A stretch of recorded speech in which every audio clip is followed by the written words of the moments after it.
Muy buenas noches, queridos televidentes. De nuevo nos volvemos a encontrar en su canal. Y a esta hora que vamos a disfrutar de un programa muy ameno, pero a la vez que nos va a dejar una lección objetiva en cuanto a la gran comisión que Dios nos ha dado a nosotros los cristianos.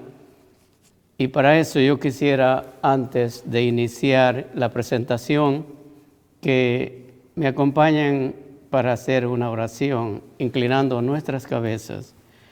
Amante y bendito Padre, gracias por la bendición de ser tus hijos. Y como tus hijos pedimos que perdones nuestros pecados, borra todas nuestras iniquidades y limpia de maldad nuestro ser.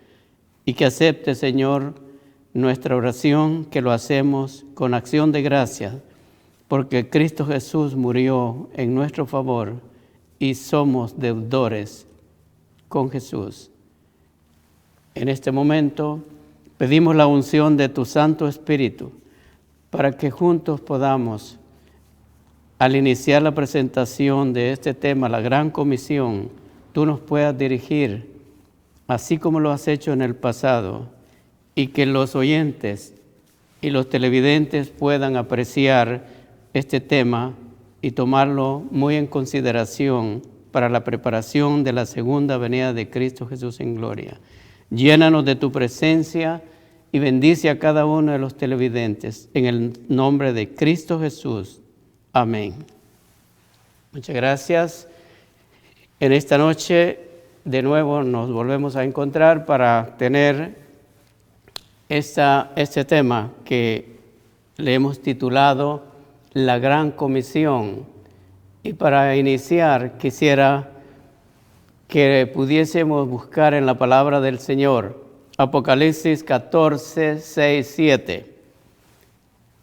Apocalipsis 14, 6, 7. Y dice así su palabra santa: vi volar por en medio del cielo a otro ángel que tenía el evangelio eterno para predicarlo a los moradores de la tierra, a toda nación, tribu, lengua y pueblo, diciendo a gran voz: temed a Dios y dadle gloria, porque la hora de su juicio ha llegado, y adorad a aquel que hizo el cielo y la tierra, el mar y la fuente de las aguas.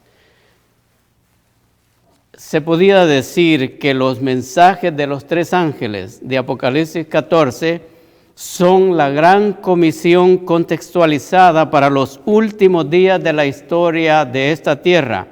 No hay dudas, Dios le dijo a su iglesia, a su pueblo, que se esparciera y proclamara el evangelio al mundo entero. Y cuando Jesús se acercó a los discípulos en aquel momento crucial, en aquella ocasión tan memorable, cuando Jesús pronunció esas palabras en Mateo 18 al 20 y dijo: se me ha dado toda autoridad en el cielo y en la tierra, por tanto, vayan y hagan discípulos de todas las naciones.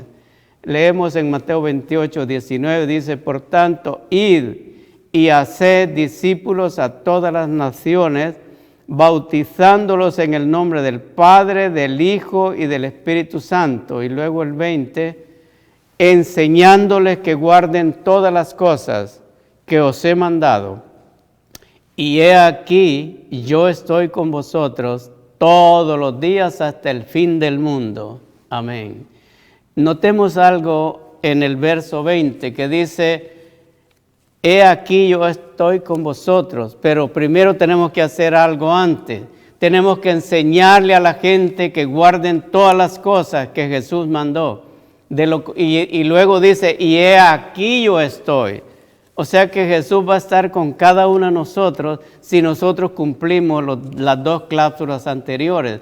Enseñarle a la gente de los 10 mandamientos, enseñarle a la gente la verdad presente, anunciar las buenas nuevas de salvación y luego dice, y yo estaré con vosotros. Eso a mí me causa un impacto muy grande. Primero cumplimos con la enseñanza y la predicación y luego dice, entonces yo voy a estar con vosotros. Toda potestad tiene Jesús en la tierra y en el cielo. ¿Qué es una misión? La misión significa enviar o ser enviado para realizar un servicio. En el caso de la Gran Comisión, lo que hace es proclamar el Evangelio del Reino a todo el mundo.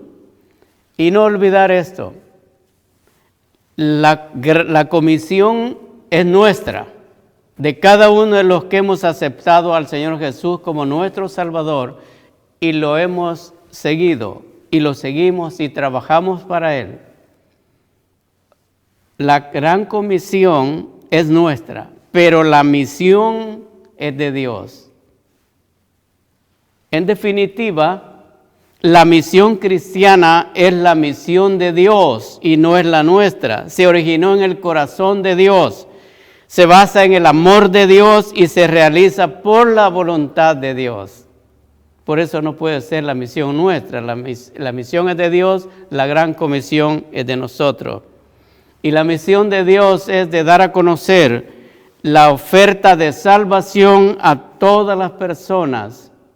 Y nosotros, ustedes y yo, tenemos que ocuparnos en la salvación de muchas personas que vagan por el mundo sin Dios y sin esperanza y mueren en las aras del pecado, sin palabras de consuelo, sin una voz que diga, Jesús te ama, Jesús te sustenta y Jesús te salva.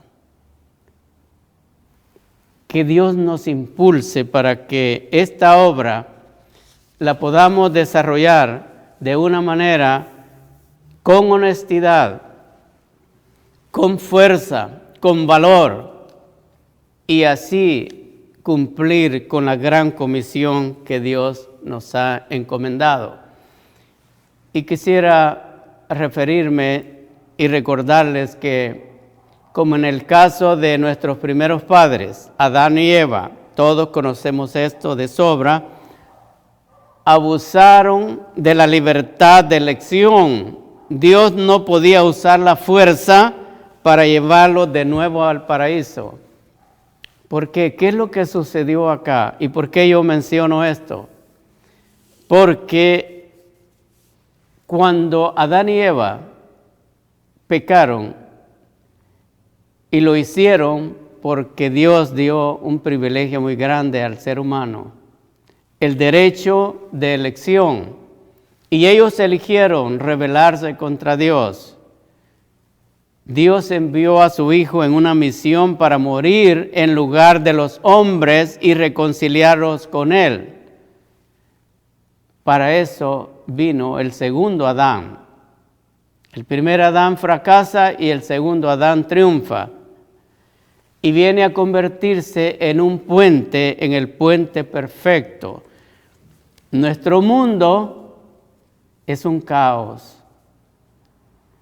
Y qué pena que como humanos somos la gran razón de este caos, porque somos criaturas pecadoras, seres caídos y cuya naturaleza siempre tiende al mal.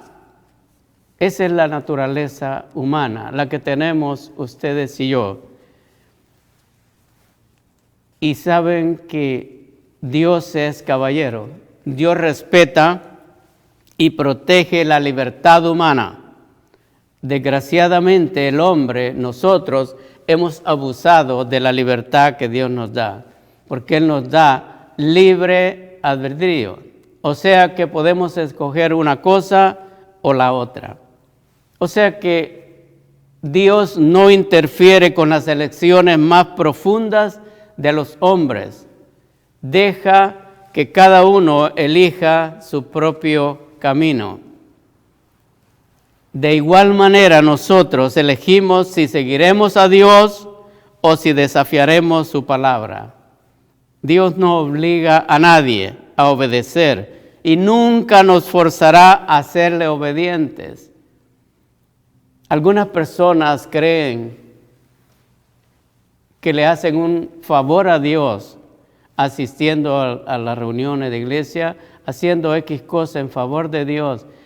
O cuando nosotros invitamos a las personas, al público, y le decimos, venga a la reunión de sábado, venga a la reunión de miércoles, para congregarnos, alabar el nombre de Dios, glorificar su santo y bendito nombre. Y las personas dicen no, simplemente no les interesa porque creen que el que necesita es Dios. Y ese es un error muy grave. Nosotros necesitamos del gran favor de Dios ofrecido en la persona de Cristo Jesús. Y otra cosa, Dios no puede obligarnos a amarlo. Qué bondadoso es Dios. Dios permite que cada uno elija el camino a seguir.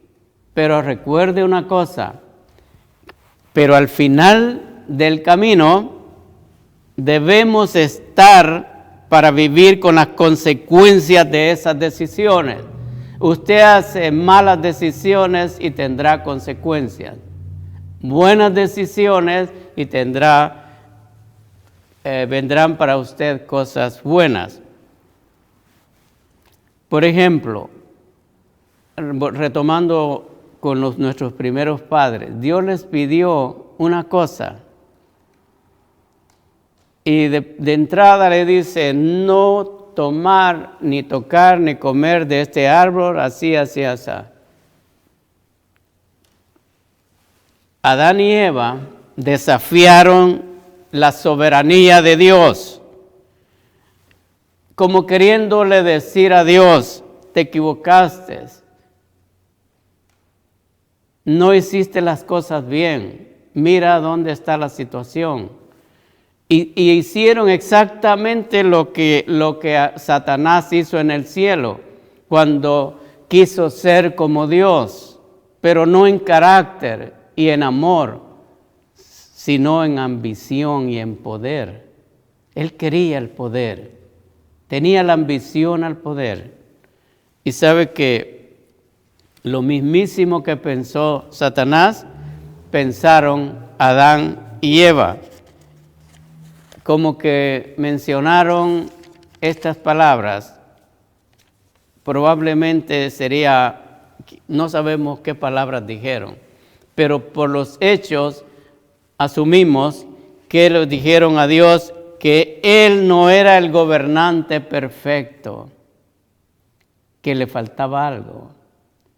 Hasta ese punto hemos abusado de la libertad tan preciosa y tan valiosa que Dios nos ha regalado.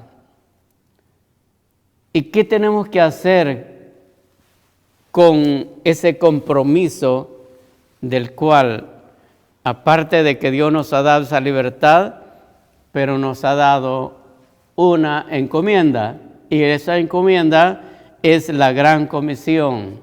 Quisiera que buscáramos en la palabra del Señor, en el libro de Mateo, el evangelista Mateo, capítulo 5, versos 13 y 14. Dice la palabra de Dios, vosotros sois la sal de la tierra, pero si la sal se desvaneciere, ¿con qué será salada? No sirve más para nada, sino para ser echada fuera y hollada por los hombres. El 14 dice algo diferente. Vosotros sois la luz del mundo.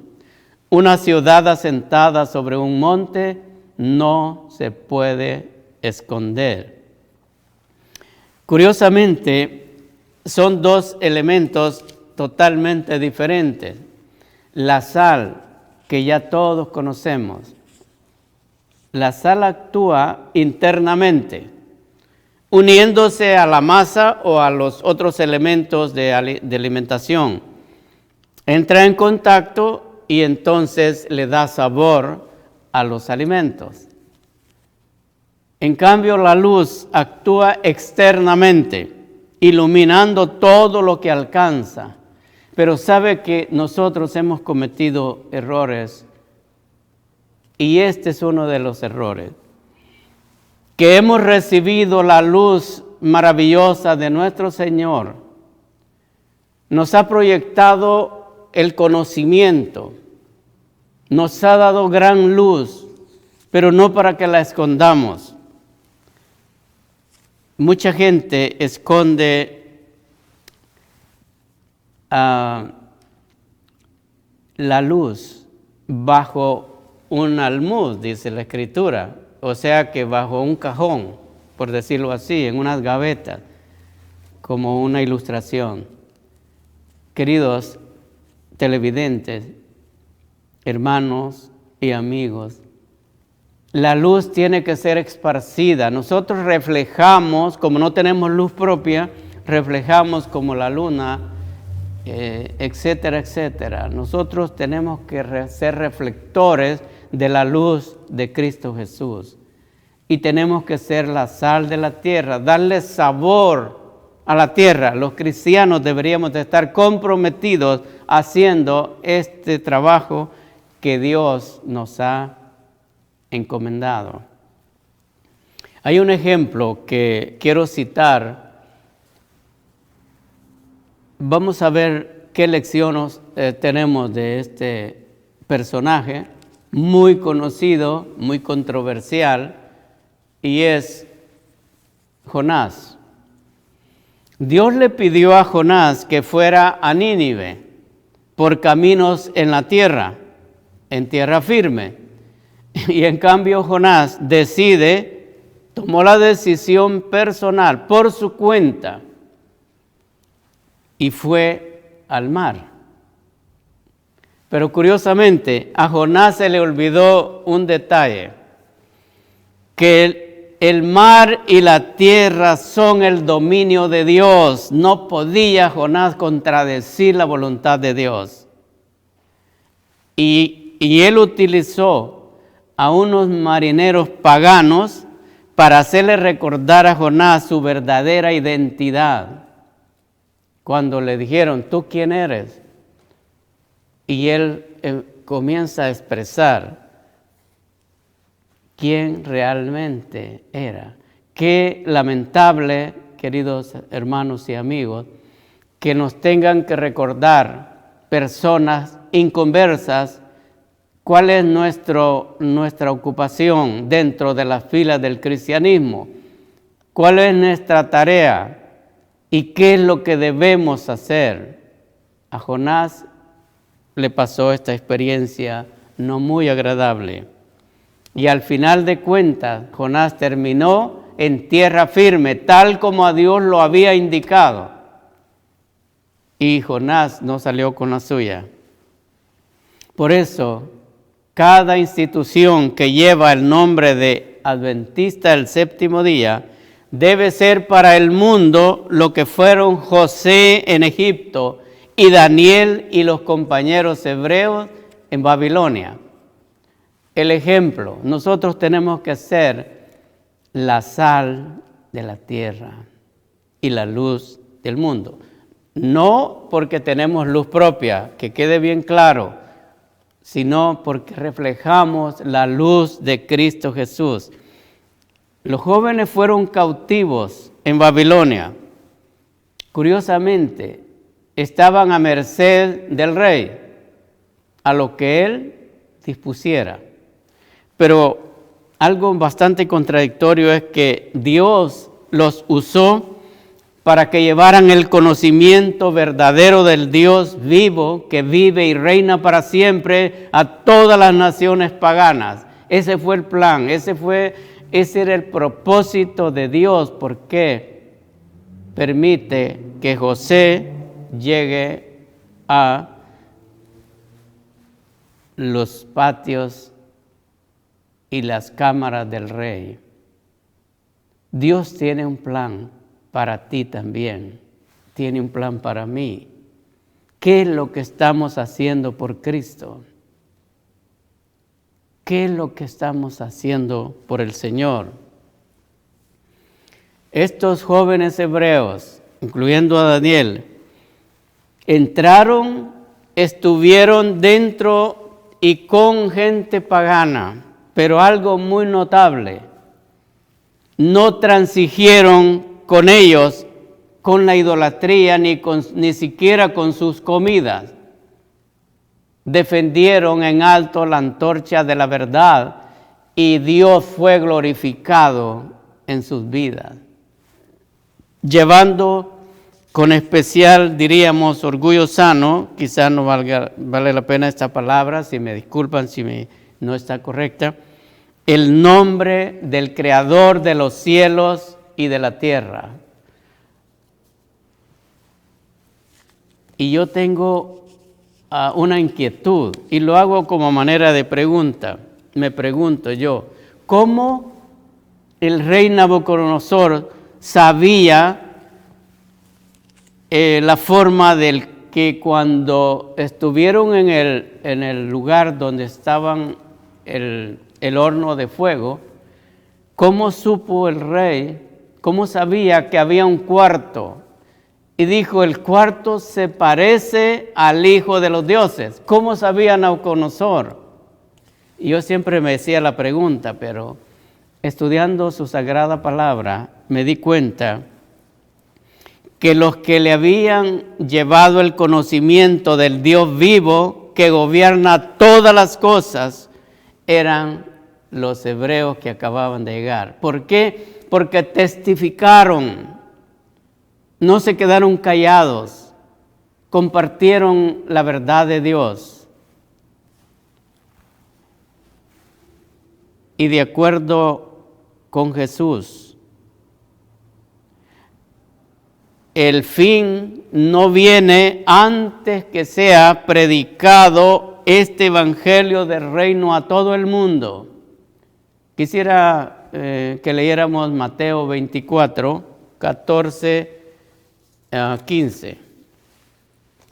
La palabra de Dios nos reza de esta manera.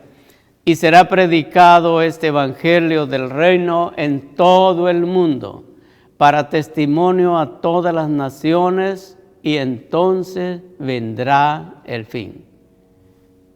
Por tanto, cuando veáis en el lugar santo la abominación desoladora de que habló el profeta Daniel, entre paréntesis, el que lee, entienda.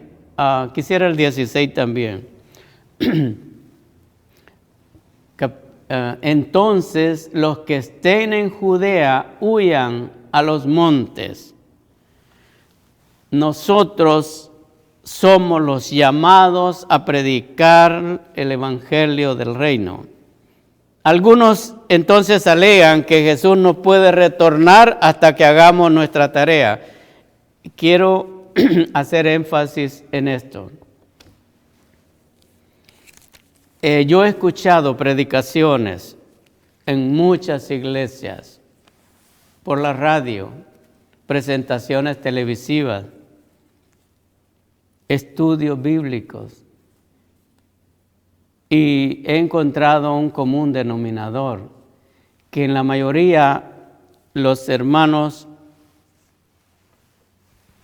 que predican dicen que nosotros tenemos que apresurar la venida de Jesús predicando el evangelio.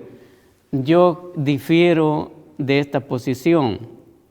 Nosotros tenemos que predicar el evangelio del reino porque es un mandato, es el 11º mandamiento. Y Jesús no nos dice, ¿tú tienes voluntad de ir? ¿Tienes tiempo? ¿Te gustaría ir? No te estoy obligando, pero bueno, ¿te gustaría hacerlo? ¿Tienes capacidad? ¿Estás preparado? Yo no encuentro en la palabra de Dios nada de eso. Solamente en Mateo 28 dice, por tanto, toda potestad me es dada en el cielo y en la tierra. Por tanto, id. Es un mandamiento, es una orden. Y las órdenes de Dios no son cuestionables. Y si usted cuestiona una orden de Dios es porque algo anda mal en su vida. Dios quiere que las cosas se hagan como Él dice, porque Él es el soberano. Nosotros simplemente somos criaturas pecadoras. Y retomando el tema de Daniel y los jóvenes hebreos, me encanta pensar en esto. Las vidas de Daniel y los jóvenes hebreos revelan que es posible mantenerse fieles a Dios aún en circunstancias culturalmente malas y espiritualmente desfavorables. No había ninguna ventaja ni espiritual ni cultural en la vida y en la cultura de esas personas de ahí en Egipto. Pero el mundo entero que está abriendo su corazón al Evangelio y llega el clamor de corazones heridos por el pecado que ansían conocer a Dios, y ustedes y yo tenemos que lanzarnos de casa en casa, de calle por calle, con volantes, con la palabra santa del Señor, anunciar que Cristo viene pronto y que hay un alma que salvar y un lago de fuego que rehuir. Sentirnos demasiado en casa, como decir, cómodos en este mundo, es una señal de advertencia para los seguidores de Cristo. Usted se siente tan cómodo donde vive porque tiene una casa, porque tiene un buen vehículo, porque tiene comodidades, quizá una buena cuenta bancaria, y tiene amistades, tiene buenas relaciones, tiene buen trabajo, y eso le presenta un panorama favorable económicamente o quizás de comodidad. Y lo hace mantenerse en un confort que se ha olvidado que este no es nuestro hogar. Nuestro hogar está en las mansiones celestiales y tenemos que hacer planes y vivir con esos planes como que estamos viajando ya hacia la Canaán celestial. No se enamore de las cosas materiales de esta tierra. Esto le va a causar problemas severos, 100%. Debemos de enamorarnos de nuestro Salvador Jesús, ya que no hay duda que Jesús vino como el Salvador de toda la humanidad y es necesario revivir el espíritu misionero de nuestras iglesias. Me preocupa tanto ver iglesias casi moribundas, en una decadencia espiritual y en una decadencia que todo mundo casi está conforme. Aún ministros del Evangelio, muy relajados. Este no es el tiempo para relajarse, es el tiempo para levantar nuestras cabezas y saber que la redención está cerca, más cerca que cuando creímos.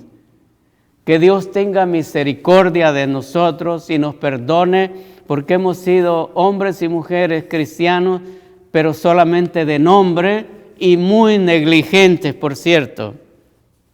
Y todos los miembros de la iglesia deberíamos de estudiar la manera de contribuir al progreso de la obra de Dios. No se quede solamente como un espectador sentado en una banca de un templo. La iglesia necesita hombres y mujeres que tengan el valor de desafiar al enemigo y salir a hablar de Cristo Jesús, de Cristo resucitado. Y para eso la iglesia no debe centralizarse en sí misma, absorbiendo todas las preocupaciones internas de sus propias necesidades y descuidando la testificación y la misión para la cual fue dada. La iglesia de Cristo fue creada por Él para predicar el Evangelio. Es todo. Hay 6 momentos que a mí me gusta repasarlos en los evangelios que se presenta la gran comisión. Y por supuesto, el gran misionero, el más grande de todos los misioneros, nuestro Señor Jesucristo. Y fue, no lo vamos a leer por cuestiones de tiempo, en Galilea cuando presenta a Jesús en Mateo 28, 18, ya lo vimos, junto a una mesa, Marcos 16, 15, 20, camino a Emaús, Lucas 24, 13, en el aposento alto, Juan 20, 19, 20, en la playa, Juan 21, 14, y cuando fue llevado al cielo. Esas son las 6 etapas hermosas que se presenta la gran comisión del gran misionero Cristo Jesús. Y me gusta pensar también en Felipe. Sabe que habían 2 Felipes, pero quisiera reflexionar en el segundo Felipe, Hechos 21, 8, si lo podemos buscar en la palabra de Dios. Al otro día, saliendo Pablo y los que con él estábamos, fuimos a Cesarea, y entrando en casa de Felipe, el evangelista, que era uno de los 7, posamos con él. Dice que Felipe era misionero, servía las mesas, trabajó con Pablo.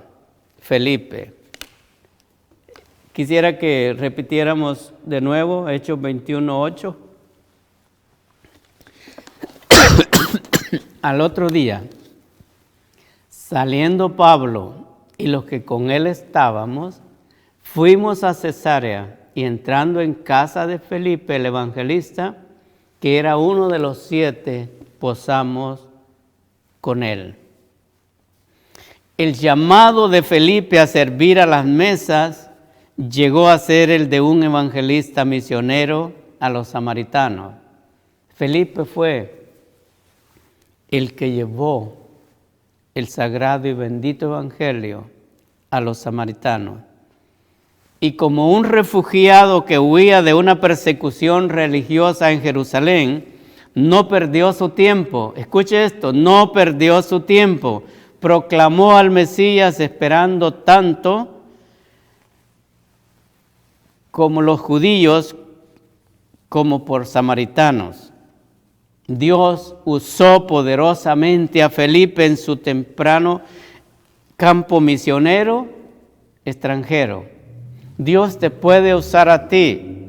Déjate llevar por la dirección santa de Jesucristo en su palabra y obedece cumpliendo la gran comisión, porque la gran comisión no es solamente para los pastores, es para toda la membresía de la iglesia. Todos debemos estar comprometidos a trabajar unidos en la obra del Señor. Jesús dijo, que haya un mismo sentir, como lo hubo también en Cristo.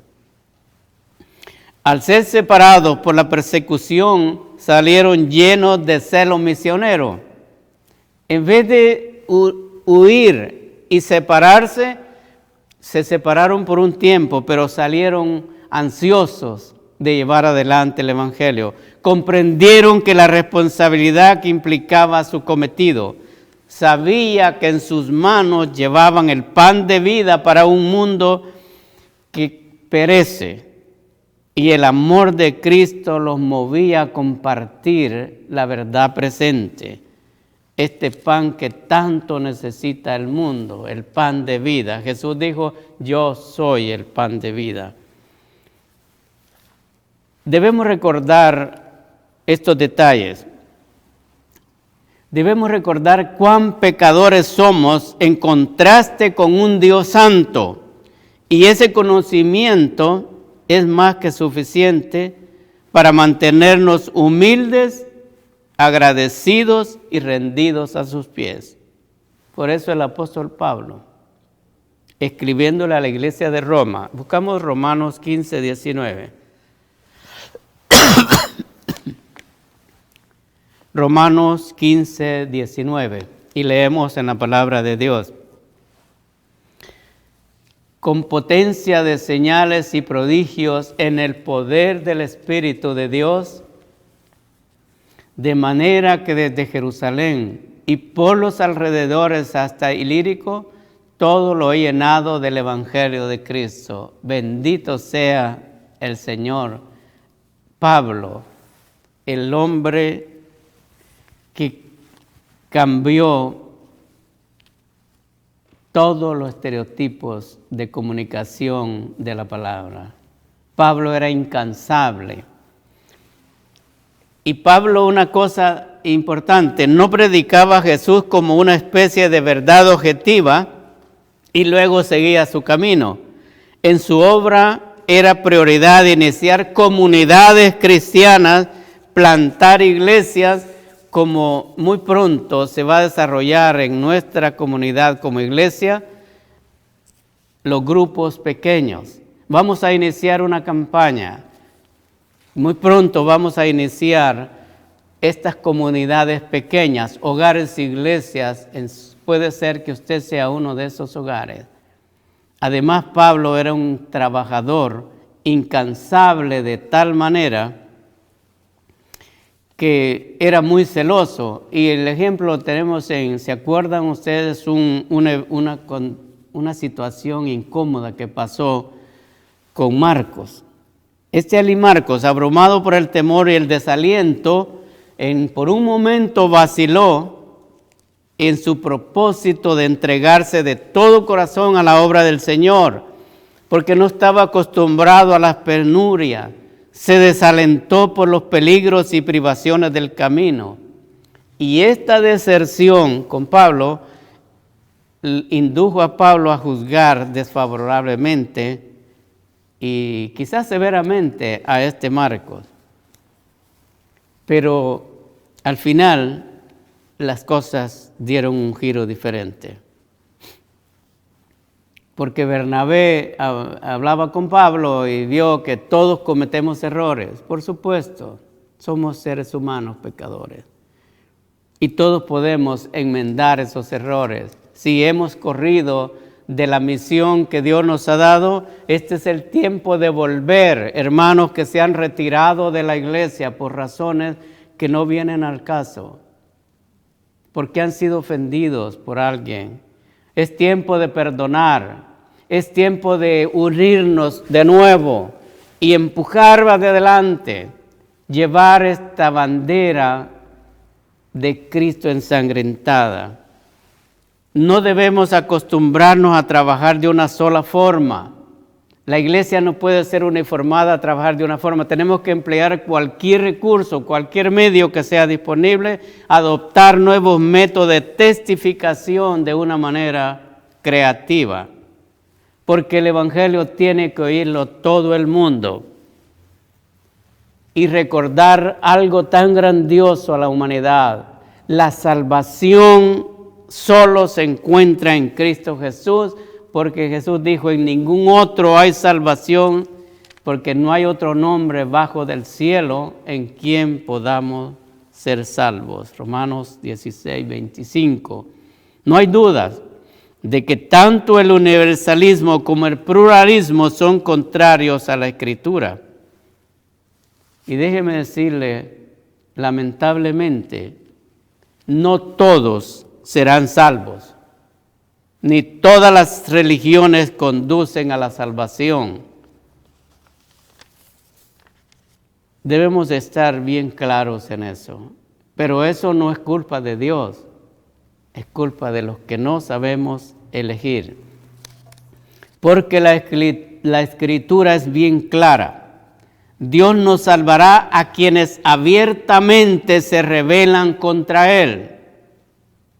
Hay gente que se rebela contra Dios y aún así reclama y va a querer ser salvo. Dios dice que no. Dios ama a todas las personas y quiere que todos se salven.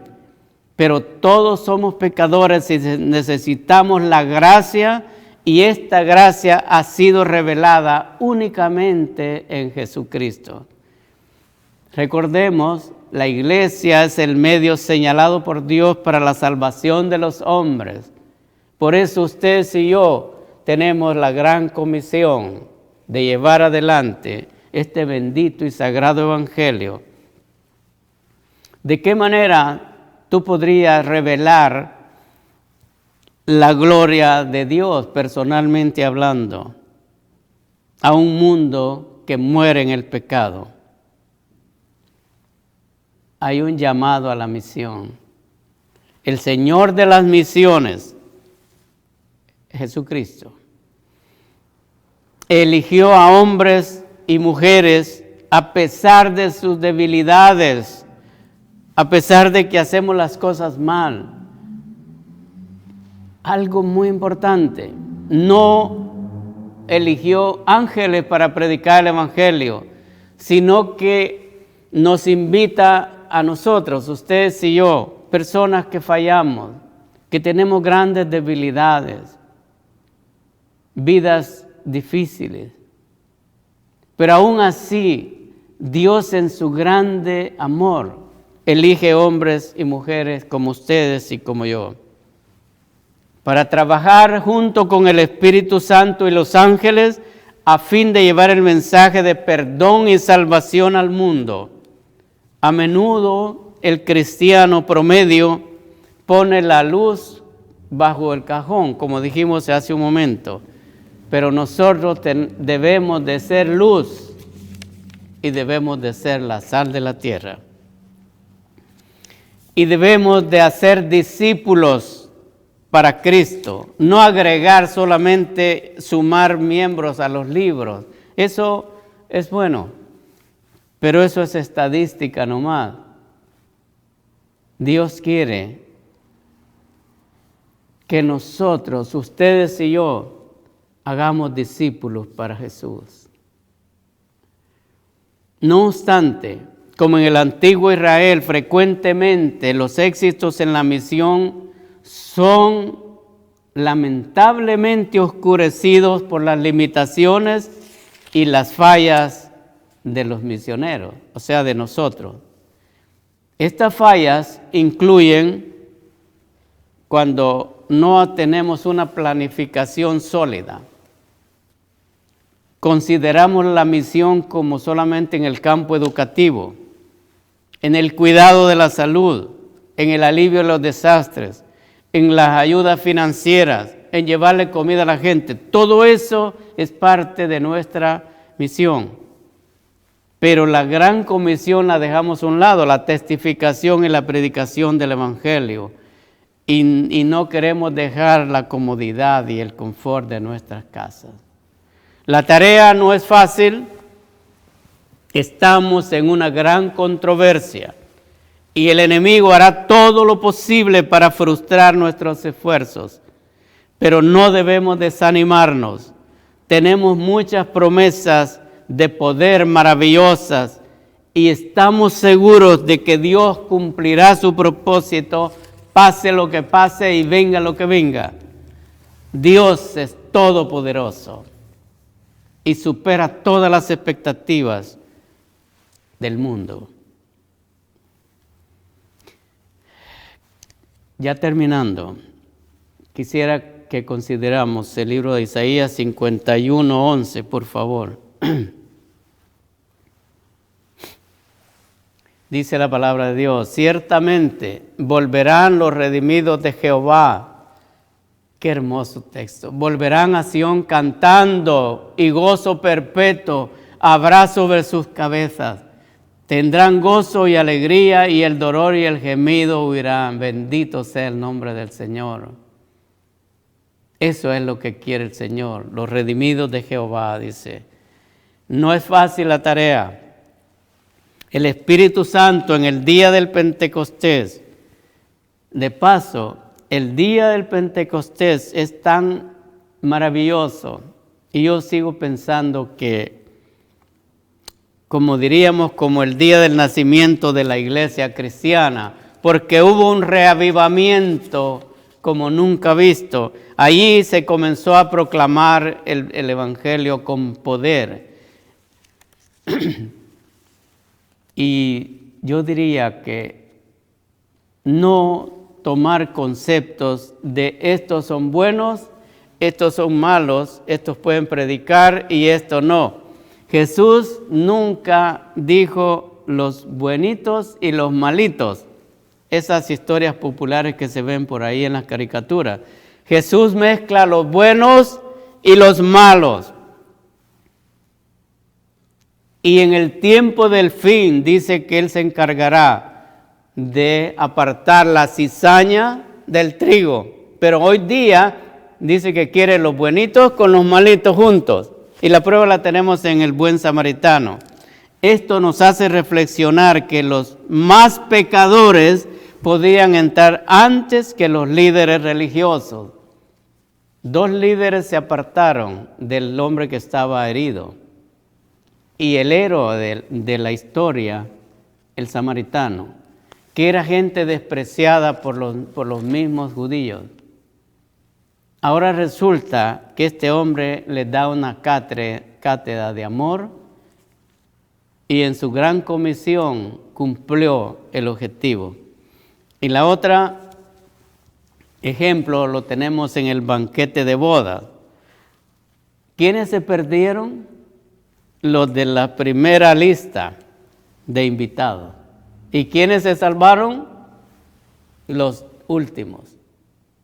Tráete a todos los que encuentres en donde sea, como estén, vestidos o no. Y yo aquí les voy a dar traje para entrar a las bodas. Y eso es exactamente lo que el Señor nos dice hoy. Las iglesias están llenas de gente que han escuchado centenares de sermones cada semana, lecturas de la palabra, comentarios bíblicos, grandes presentaciones teológicas y grandes presentaciones cristocéntricas, pero cuyas vidas y acciones no han cambiado. Según el apóstol Pedro, en la carta segunda de Pedro 1:8, nos dice, aunque tienen el conocimiento, son inútiles y improductivos.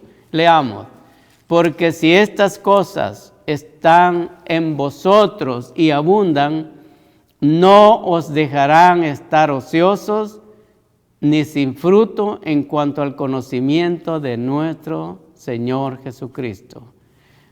¿Cuáles cosas? ¿Sabe que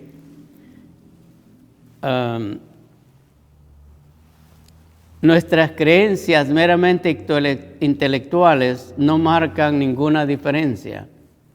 A Jesús no se le busca intelectualmente, es muy diferente. La Biblia identifica claramente la fuente de salvación, que es, o diríamos más bien, no, la fuente de salvación no es una idea, no es una filosofía, no es un texto sagrado, ni un manto sagrado, no es una cruz, no es ni siquiera una religión. La única fuente de salvación es una persona y eso se llama Jesucristo nuestro Señor. Bendito sea por siempre. Para terminar, quiero que consideremos